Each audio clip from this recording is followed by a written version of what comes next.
성경에서는 베드로전서를 살펴보고요. 구약 성경에서도 이제 한 곳을 정해서 계속 서로 번갈아가면서 살펴보려고 합니다. 그래서 오늘부터는 이제 사무엘하를 한번 살펴보면서 하나님의 메시지를 듣고자 합니다. 이 사무엘서는 재미있는 하나님의 역사들이 많이 기록되어져 있습니다. 그런데 이것은 단순한 역사서라기보다는 구속사적인 면에 있어서 굉장히 중요한 많은 교훈들이 나오고 있는 것이 사무엘서입니다. 그래서 구약의 복음서라고 이야기할 수 있는 것이 사무엘사가 되겠습니다. 오늘 우리가 사무엘하를 살펴보려고 하는데요.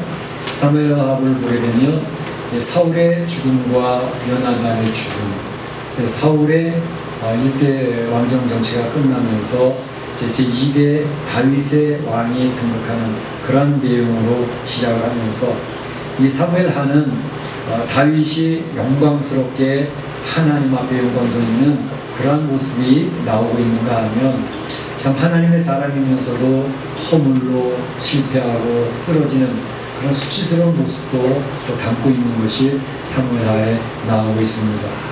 오늘 이 시간 살펴볼 것은 사무엘하 2장에 있는 내용을 살펴보기로 원하는데, 그것은 사울과 요나단의 죽음이 선포되어지고 있고, 또 그 사울의 죽음을 전달하는 그런 내용, 그리고 그것을 듣게 되어졌던 다윗의 반응, 그런 것들이 기록되어져 있습니다. 그래서 크게 이제 세 손을 나눠 살펴보려고 하는 것은, 먼저는 사울에 대해서 한번 생각을 해보겠고요. 그리고 두 번째로는 사울의 죽음을 전하고 있는 아말렉 청년의 이야기를 생각해보고, 그리고 사울의 죽음을 듣게 되어졌던 다윗 왕의 그 반응을 살펴보면서 하나님께서 오늘 이 아침에 우리에게 주시고자 하는 교훈을 듣고자 하는 것입니다. 먼저 생각해 볼 것은 사울 왕에 대해서 한번 생각을 해보려고 합니다. 이미 우리 사랑 성도들은 사울 왕에 대한 내용은 귀에 못이 박힐 정도로 많이 들어왔습니다. 그래서 벌써 그림이 쫙 그려집니다. 그런데 이 사울이 왕이 되는데 첫 번째 초대 왕이 되지 않습니까? 그러니까 이제까지는 하나님께서 하나님의 사람을 세워서 그 백성을 직접 통치하는 신정 정치가 이어져 왔습니다. 그래서 소위 사사, 이스라엘 백성 다스리는 사사를 하나님께서 세우셔서 이스라엘 백성들이 이끌어왔는데, 이제 그 신정 정치가 끝이 나고 왕이 다스리는 왕정 정치로 넘어가는 그런 내용이 사울 왕으로부터 시작이 되어지게 되는 것이죠. 근데 사울이 왕이 될 때에 그 사울이 왕이 되어지게 됐던 동기가 어디 있었죠? 사울 왕이 내가 왕이 되고 싶다 그래서 왕이 되어졌나요? 그것은 아니었습니다. 이제 사무엘상에 그런 내용이 잘 배경적으로 나오고 있는데, 왕정 정치가 시작이 되어지게 됐던 것은 하나님이 원하셨던 뜻이 아니었습니다. 하나님은 그 백성을, 자기 백성을 친히 통치하기를 원하신 신정 정치를 원하셨던 거죠. 그러나 이스라엘 백성들이 사무엘 선지자에게 와서 우리에게는 왕이 필요합니다. 우리에게 왕을 세워 주십시오 라고 요청하는 거죠. 우리에게 왕을 세워서 우리를 다스려 주십시오 라고 요청하는 내용이 사무엘상 8장 5절에 나오고 있는 것을 볼 수가 있습니다. 이 이스라엘 백성들이 사무엘에게 왕이 세워지기를 원했던 그 배경적인 내용이 나오고 있는 것은, 먼저 사무엘 선지자가 늙었다 이렇게 이야기합니다. 당신이 우리를 참 정성스럽게 생명처럼 잘 보살펴 주어서 감사한데, 그러나 이제 사무엘 선지자는 너무 늙었습니다. 그래서 우리를 다스리고 이끌어가기에 부족합니다 이야기를 하고 있고, 그러면 그의 아들이 둘이 있었거든요. 요엘과 아비야라는 아들이 있었는데, 그 아들들이 이어서 사사가 되어졌지요. 이스라엘 백성은 통치할 수 있는 내용을 위임을 받은 사람들입니다. 그러나 그 아들들은 사무엘과 같이, 당신과 같이 그 아들들이 우리를 잘 다스리지 못합니다. 어떤 일이 있었냐면, 이제 다스리는 자이기 때문에 보통 송사 문제, 재판하는 문제들을 다 그들이 처리를 했었거든요. 근데 재판하고 송사를 가져왔을 때 그 백성들의 문제를 바르게 처리하지 아니하고 공의롭게 처리하지를 못했던 것 같아요. 그러니까 이 사무엘의 아들들은 뇌물을 받았다 했습니다. 그리고 판단을 할 때 뇌물을 많이 준 사람 편에 손을 들어주는, 판결을 굳게 하는 그런 일을 서슴없이 했던 것이죠. 그 이스라엘 백성들이 그것에 대한 불만이 가득 찼습니다. 그래서 이야기하기를 우리에게 이제는 왕을 세워 주십시오. 당신은 늙었고 당신의 아들들은 당신과 같지 않습니다. 그리고 그들이 생각했던 것은 가나안 땅에 들어와서 살다 보니 이스라엘 백성이 아닌 이방 백성들은 다 왕을 가지고 있는 거예요. 민족마다 자기의 왕들을 가지고 그 왕들이 통치를 하고 전쟁을 수행하는데 아주 일사불란하게 조직력 있게 이제 전쟁을 잘하거든요. 우리도 왕이 있으면 좋겠다, 이런 생각을 했던 것이죠. 그랬을 때 사무엘 선지자는 그들의 요청을 들으면서 하나님 앞에 가서 기도를 합니다. 하나님, 제가 늙었고 제 아들을 교육을 잘못시켜서 이스라엘 백성들이 저희를 이제는 떠나라고 합니다. 그러니 하나님, 저들이 원히 왕 세워주기를 원하는 것이니 어떻게 하면 좋겠습니까? 그 사무엘은 굉장히 서운했던 것 같아요. 마음이 많이 힘들었던 것 같아요. 하나님께서 사무엘에게 대답하시기를 그 이스라엘 백성들이 너를 버린 게 아니야, 나를 버려. 다시 말하면 하나님, 이스라엘 백성들이 사무엘 너를 버린 게 아니라 바로 나 하나님을 버려서 그들을 다스리지 못하게 하기를 하는 거구나 라고 이렇게 이야기를 해주고 있습니다. 그러면서 하는 말씀이 그들이 정 그렇게 원한다면 왕을 세워라, 왕을 세워서 그들을 통치하도록 해라, 이런 얘기를 하시는 거죠. 이 내용을 보면서 제가 여러 번 말씀드린 적이 있지만 우리가 하나님 앞에 요청하는 것, 하나님이 원하시는 뜻이 아니었음에도 불구하고 그 사랑하는 백성들이 간절히 원하니까 하나님이 퍼미션을 주시더라, 허락해 주시더라, 허용을 하시더라는 것입니다. 이제 우리가 종종 기도할 때 성도들이 기도 같이 하지요. 그러면 제가 하나님의 뜻을 잘 몰라서 기도가 잘 안 돼요, 이렇게 얘기하시는 분이 계세요. 하나님이 원하시는 뜻을 알고 하나님이 기뻐하시는 것을 기도해야 되겠는데 제가 기도하는 게 제 욕심일 것 같아서 기도를 못하겠습니다. 그래서 기도를 안 합니다, 이렇게 이야기하시는 분이 계시거든요. 그렇지 않습니다. 오늘 본문에서 하나님이 왕 세우는 게 하나님이 원하시는 게 아니었음에도 불구하고 그 이스라엘 백성들이 간절히 왕 세우기를 원하니까 하나님 들어주시잖아요. 그것처럼 우리 사랑 성도들이 내가 하나님 뜻을 몰라서 기도 못하겠다, 기도 안 하는 게 더 나쁩니다. 내가 원하는 게 있다면 하나님 앞에 간절하게 기도하면 하나님이 그거 들어주시더라는 것입니다. 결국은 하나님이 합력하여 선을 이루시게 하시는 하나님 뜻이 있기 때문에 성도들이 이거 하나님 원하시지 않는 건 어떡하지 걱정하지 마시고 열심을 붓고 간절히 여러분들이 원하시는 것을 하나님 앞에 요청하시기 바랍니다. 하나님 들어주실 줄로 믿습니다. 마음 놓고 기도하시기 바랍니다.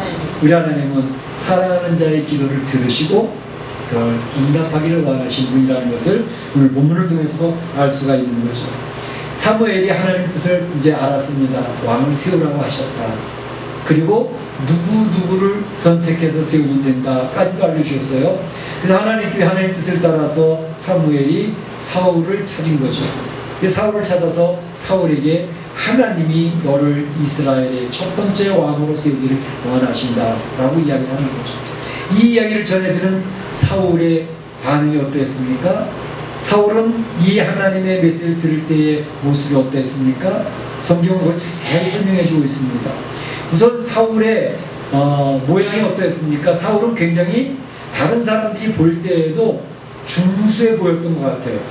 성경에서 표현하는 대로 사울은 보기에도 준수한 청년이라 이렇게 나와져 있어요. 그리고 등치도 굉장히 좋았던 것 같아요. 풍채가 좋았던 것 같아요. 다른 사람들보다 머리 하나는 더 컸다 이렇게 이야기를 하니까 키도 크고 풍채도 좋고 모든 사람이 볼 때 야 멋진 사람이네 이렇게 평가받을 만한 모양을 가지고 있었던 것 같아요. 겉의 모양뿐만 아니라 그의 성품도 잘 묘사가 되고 있는데 어떤 사람이었습니까?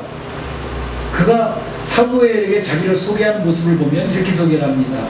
저는요 베냐민 지파, 이스라엘의 12지파들 가운데 가장 작은 지파 베냐민 지파는 하나님 앞에 징계를 받아가지고 12지파들 가운데 가장 작은 지파가 되어져 있었습니다.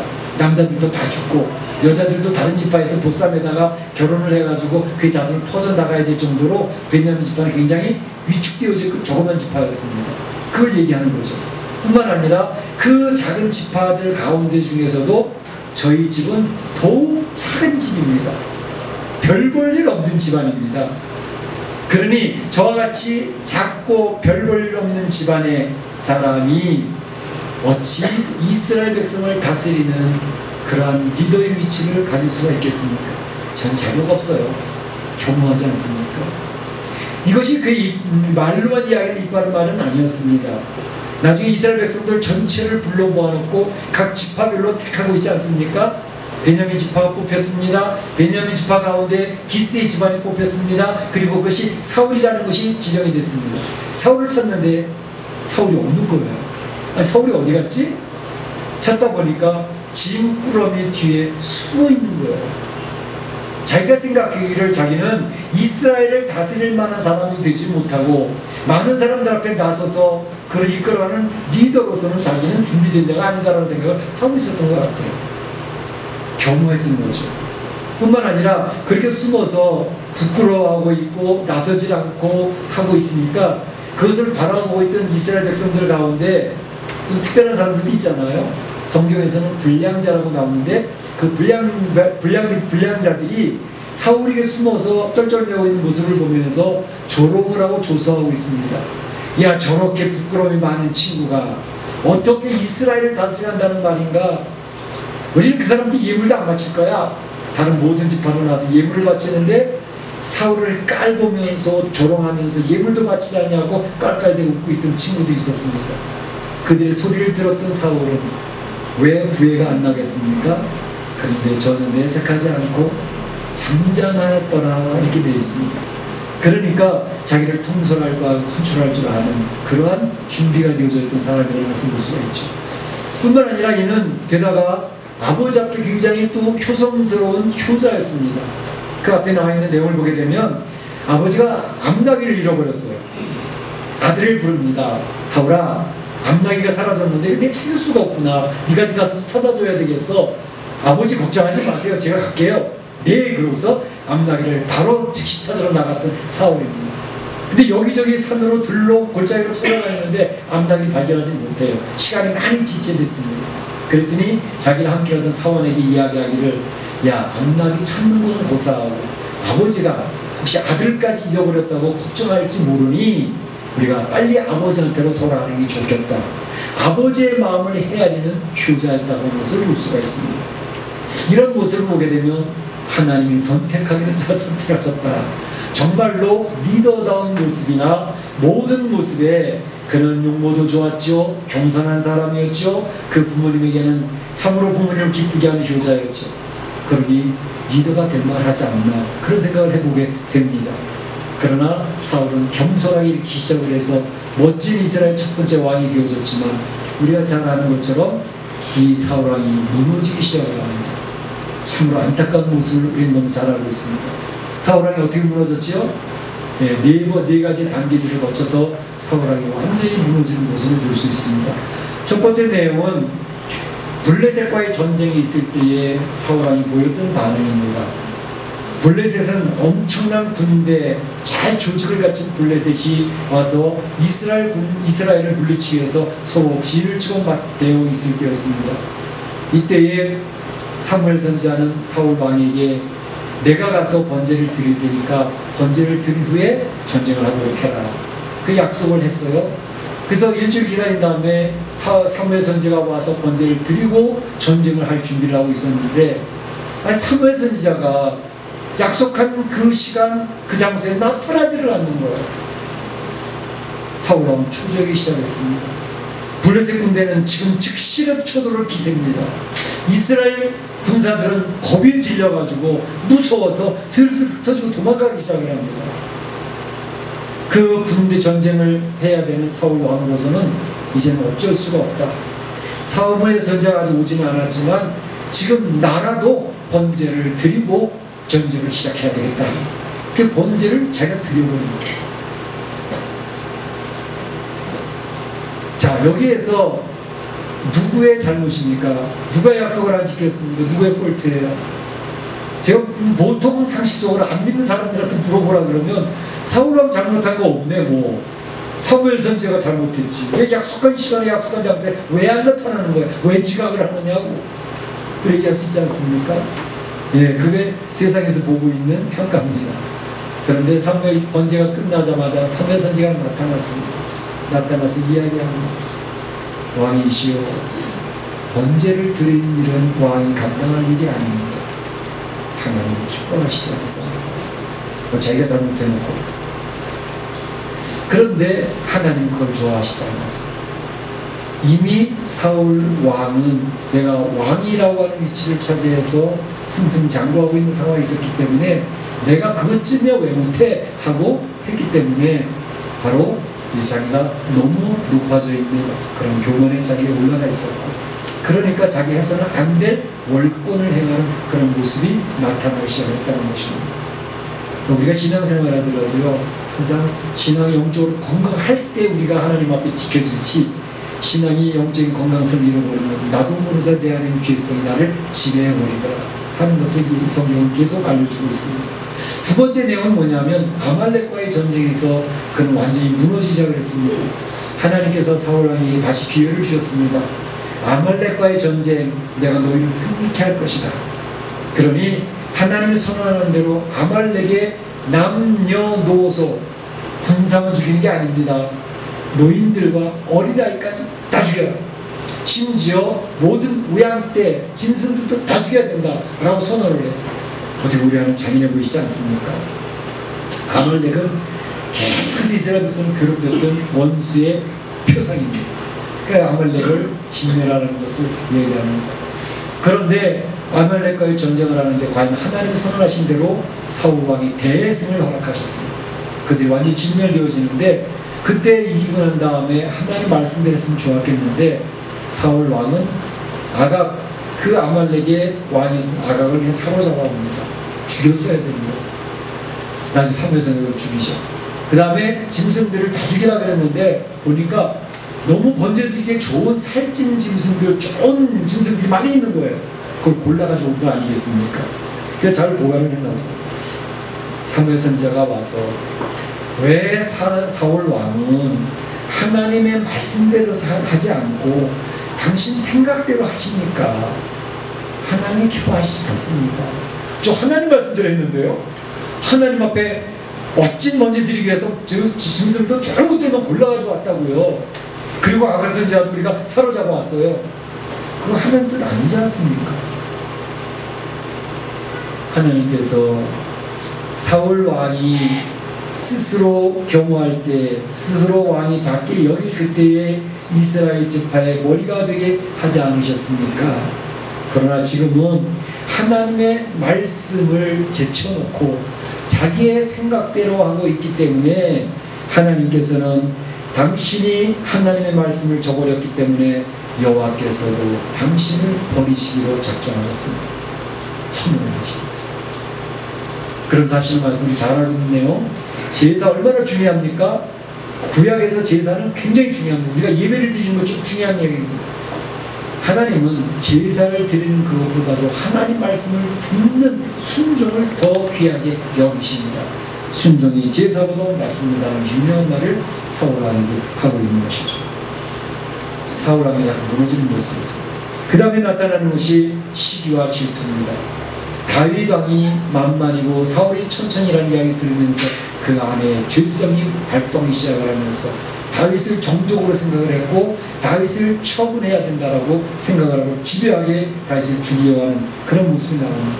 그러니까 이미 이제 그 마음에는 불안과 초조, 두려움이 찾아오기 시작을 했습니다.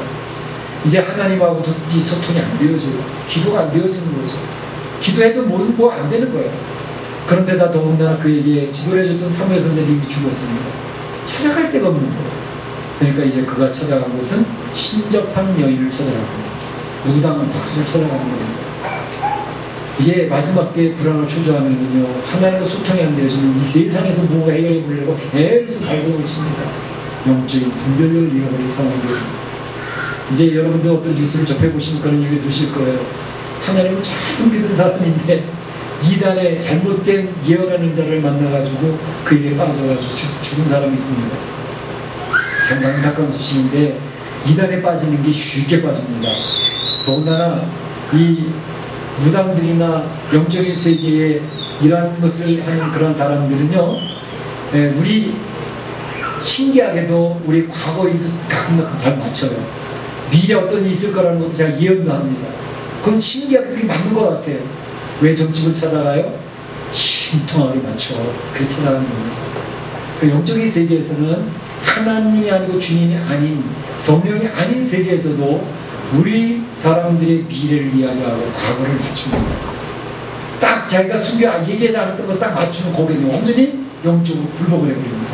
이단에 빠집니다. 여러분의 과거를 아무리 잘 맞춰도 미래 여러분을 점친다 하더라도 거기에 빠져가면 안 됩니다.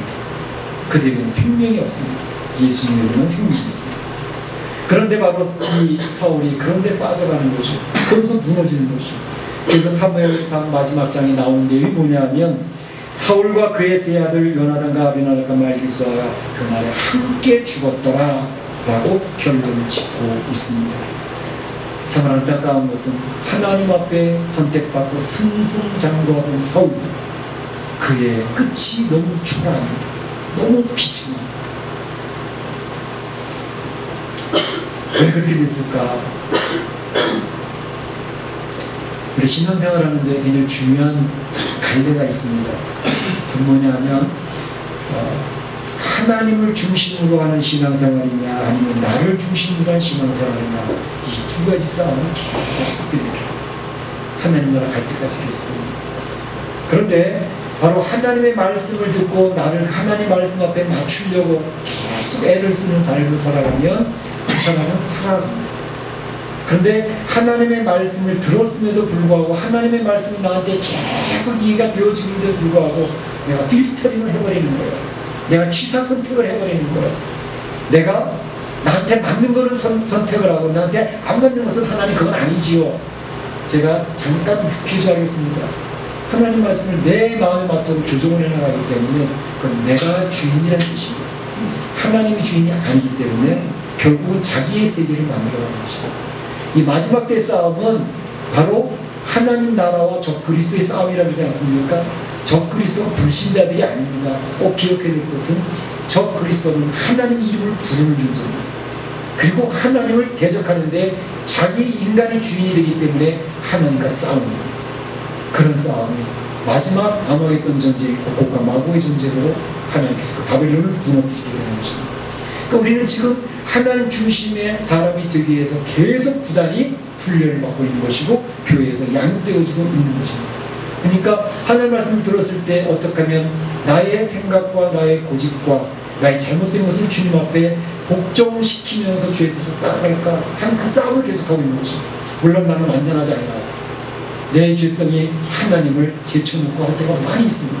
그러나 그럼에도 기본적인 것은 나는 하나님 앞에 굴복해야 돼. 하나님의 말씀이 내 안에 이루어져야 돼 라는 것을 따라갈 때에 우리는 하나님이 사용하는 사람이 될 수 있다는 것을 봅니다. 사울왕이 비참한 인생으로 마무리가 됐던 것은 그는 하나님 중심이 아니었습니다. 자기 중심이었습니다. 자기가 주인이었습니다. 그 하나님의 이름을 부르면서도 자기의 세계를 만들어갔기 때문에 그런 비참한 결과가 왔다는 것입니다. 그래서 하나님께서 이 사울의 모습을 보면서 우리에게 교훈을 주고 계시는 것을 우리가 잘 깨달을 필요가 있습니다. 두 번째로 생각해 볼 것은 사울 왕의 죽음을 전달하는 아말렉 청년의 이야기입니다. 사실 우리 읽지는 않았지만 1절부터 10절까지 내용은 이 아말렉 청년이 사울 왕과 다윗나단이 죽었다고 하는 소식을 전하고 있는 내용입니다. 그것은 이 아말렉 청년이 와서 다윗 왕 앞에 와서 사울과 요나단이 죽었다고 하는 이야기를 들으면서 네가 어떻게 알아? 그랬더니 제가 바로 사울 왕을 죽이고 왔습니다. 이렇게 얘기를 하고 있는 거죠. 사울 왕이 너 누구냐? 그랬을 때 제가 아말렉 사람입니다 했더니 사울 왕이 내가 지금 죽을 지경에 있으니 네가 나를 죽여달라 라고 이야기해서 내가 그를 죽이고 사울 왕의 왕관과 팔걸이를 가지고 왔습니다 라고 와서 지금 이야기하고 있는 것이죠. 그런데 이 내용이 바로 앞에 사무엘상 마지막 장 31장의 내용을 보게 되면 비슷한 것 같은데 뭐가 좀 달라요. 어떻게 다르냐? 거기 보게 되면 블레셋과의 전쟁에서 사울 왕이 패배를 합니다. 도망가고 있는 가운데 화살을 맞았는데 그 화살을 맞아 중상에 입습니다. 피를 많이 흘렸습니다. 이제 죽어가는 게 너무 기정사실입니다. 그랬을 때 사울 왕은 내가 할례받지 못한 사람들 앞에 죽임을 당하면서 모욕당하는 하나 싫다. 그러니까 자기 옆에 있던 부하에게 나를 찔러 죽여라 라고 이야기합니다. 그때 옆에 있던 무기를 든 사울 왕의 부관이 저는 왕을 죽일 수 없습니다. 기름 부으신 왕을 어찌가 죽입니까? 우물쭈물 머뭇거리고 있으니까 사울 왕이 자기의 칼을 뽑아서 자기 칼 위에 자기가 엎드려서 자살해서 죽은 겁니다. 그 모습을 보고 있었던 옆에 있는 부관 무기를 든 친구도 그 왕의 죽음을 보고 자기도 같이 죽었거든요. 근데 그 내용을 가지고 지금 이 아말렉 청년이 와서 다윗 왕에게 보호를 하는데 비슷한 것 같은데 다른 거예요. 이 아말렉 청년은 바로 사울 왕을 죽인 것은 전이다 라고 합니다. 그 왕이 자기를 죽여달라고 했기 때문에 자기가 그를 돕는 마음으로 죽였습니다. 죽인 증거는 바로 그의 왕관과 사울 왕의 팔걸이를 가져왔습니다. 그러니까 확실합니다 라고 이야기를 하는 거죠. 이 사람은 거짓말하고 있는 거죠. 그 사울 왕이 죽는 장면을 목격하긴 했을 것 같아요. 그 당시에 전쟁터에서는 죽은 다음에 전리품들을 훔쳐가는 도둑들이 많이 있었어요. 그러니까 우연히 사울 왕이 죽는 장면과 그 무기든 자가 같이 죽는 모습을 보면서 그 하는 이야기를 엿들으면서 아하, 내가 이렇게 이야기하면 되겠구나. 작전을 짜고 사울 왕이 다윗 왕의 앞에서 그 내용을 드라마틱하게 설명을 하고 있는 거죠. 그의 본심은 뭐죠? 아하, 다윗 왕과 사울 왕은 원래 원수지가 아닌가 소문을 들었어요. 사울 왕이 죽었다는 소식을 다윗 왕이 들을 때 좋을 것이다. 그것도 내가 죽였으니 그에 대한 보상이 나한테 오지 않을까? 욕심이 생겼습니다. 그 욕심이 잉태하여 죄를 범하고 거짓말을 지르고 하는 그런 단계를 가지고 있지 않습니까? 그런데 다윗 왕은 분별력이 있었던 사람입니다. 그 이야기를 듣자마자 이 친구가 거짓말하는 거다 금세 알았습니다. 왜? 사울 왕이 죽기 싫었던 것은 할례받지 않은 사람에게 모욕당하는 게 싫어서 자기 죽여달라고 얘기했던 거거든요. 아말렉 사람은 이스라엘과 천천지 원수 족속입니다. 할례받지 않은 사람입니다. 근데 할례받지 않은 아말렉 사람이라는 것을 묻고 난 다음에 아말렉 청년이 그에게 죽여달라고 했을 리가 없다는 사실을 직감적으로 알지 않겠습니까? 너 거짓말이야. 그리고 난 무슨 보상을 받을까 싶어서 거짓말하고 있지. 다윗 왕은 내가 기름 부음 받은 자를 죽였다 하니 내 말대로 내가 그 피가 네 머리에 돌아갈 것이다. 죽여라! 그 자리에서 바로 죽여버렸습니다. 이 다윗 왕은요, 사울 왕과의 관계가 그렇게 쉽지 않았어요. 잘 알고 있지 않습니까? 사울 왕을 죽일 수 있는 기회도 몇 번이나 왔었지만 그에게 손댄 걸 금했습니다. 옷자락을 찢어가지고도 그 사울 왕의 옷자락을 찢었다는데 가슴 아파했습니다. 왜?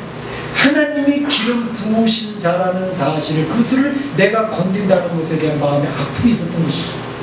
그래서 그가 사울 왕을 처치하지 않았던 이유는 하나님에 대한 존중함입니다.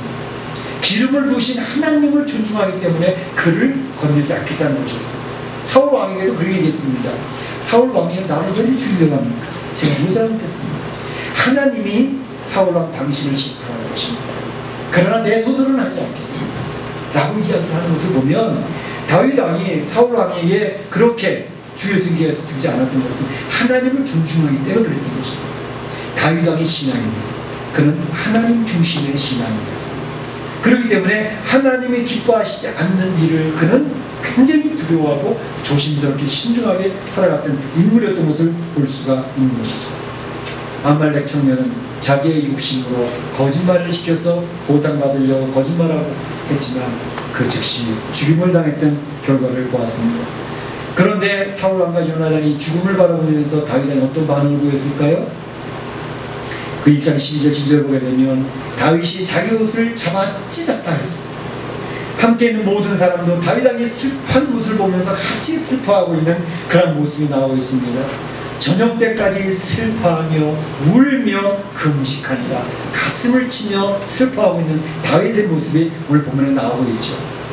물론 그 내용들을 볼 때 다윗이 가장 슬퍼할 수 있는 직접적인 동기는 아마 요나단이었을 것입니다. 요나단은 자기의 생명같이 다윗을